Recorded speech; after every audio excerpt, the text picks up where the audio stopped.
right, let's now welcome Gina Barnes from Ascent Real Estate. She's a native San Diegan who lives and works in Mission Hills. Gina's worked in real estate for over 23 years. Welcome to Primetime, Gina. That's a long time. That's a lot of experience you have. Almost half my life. And why Mission Hills? You love that area. Tell us about it. I grew up in Point Loma, and Mission Hills, the sister community, and I moved there over 25 years ago. And I just found the sense of community really special, very unique. I loved how different everything was, the windy streets versus the grid system. It's got that, I don't know, how do you explain it? It's homey, but it's like, it's authentic and unique and special. It's urban, but it's also alive, electric, so it has, and quiet at the same time, so it has an interesting appeal with the tree-lined streets and all of that. And it's not so cookie cutter like so many not at all. Other suburban areas around. Yeah. So yeah, and I'm sure you're very connected in that area since you've been there for so long. Right. How does it make you feel when you're selling homes or for people or helping buyers find that special home? Well, it's great. Everybody has a different reason why they want to come to Mission Hills. Maybe it's the architecture, the history, which there's a lot of history as one of the founding neighborhoods of San Diego. It could be the proximity to everything. People love to be within a 10-minute cab ride to the airport. Really? That's all 10 minutes? All. Yeah. Tell us more. It's very convenient. Great. Also downtown and all the adjacent communities that have that same neighborhood feel. North Park, Kensington, all those little communities, and then the coastal community as well. So it's just a great location. And you know the golden rule in real estate is location, location, location. And it just seems like the homes there have more character than other areas in San Diego as well. They are. A lot of well-known architects started their careers there. It was really first subdivided in 1908, and they really tried to take the topography into account when they subdivided it. So the streets kind of hug the canyons, and we have lots of canyons and rolling hills, and the view and the vantage point from a lot of the homes is just spectacular. You can see downtown, you can see the bay out to Point Loma, in some cases the ocean, and all the canyons. So it's cool. What about the schools there? Do they have a good school district? We have a great kindergarten through 8, Grant Elementary School, and then we also have some private schools in Mission Hills. A lot of people come for the Francis Parker connection there with the schools. So you attract families, singles, all types. Very eclectic. It's not real uncommon to have a $2 million home next to a $700,000 home, with a sprawling Spanish next to a little bungalow. So it's a very eclectic neighborhood, and you feel that. I like that, though. I like diversity. Yeah, and also the community has a lot of involvement. So we have like a garden club where people that really care about their landscape can show their gardens off. We have garden walks. We have historic home tours.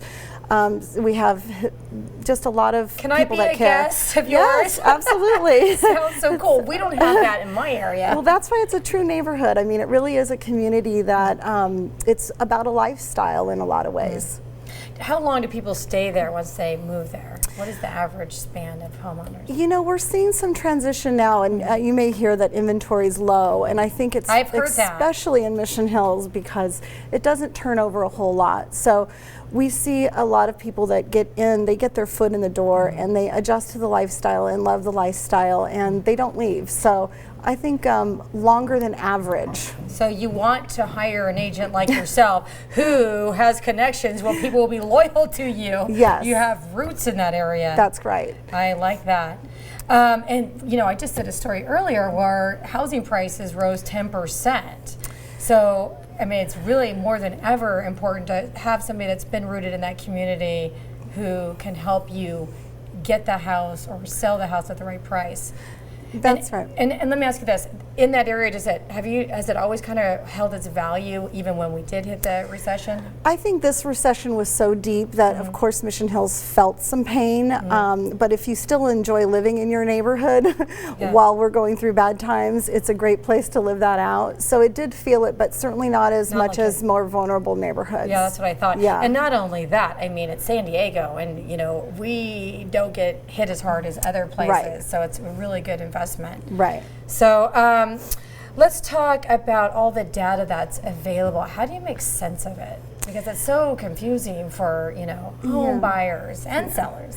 The internet's great because there is a lot of data, but sometimes finding the relevant data is our challenge. We'll hear our clients talk about, well, Zillow said this and Zillow said that, and Zillow doesn't really feel the light when you walk into a home, or feel the exposure, or look at the condition, or are the systems upgraded, or the original foundations? So who the neighbors are, you'll know if they're good neighbors or not. So all those details so the information's great, but I think having an expert opinion as to how to interpret that data is important.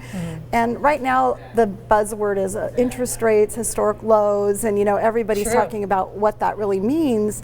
And what does that mean? Well, because I'm thinking, should I refi? Should I sell? Okay. So I will tell my clients, if people will say, okay, 3.875 historical low rate. Is that for a jumbo or for conforming? But what that means what does that really mean to a prospective home buyer who maybe wants to wait 6 months? So I'll say, I've been around long enough where getting below 10% was a low interest rate. I remember. So you try to make it relevant, and if rates went up 3 points, so if a rate went from 3.875 to 6.875.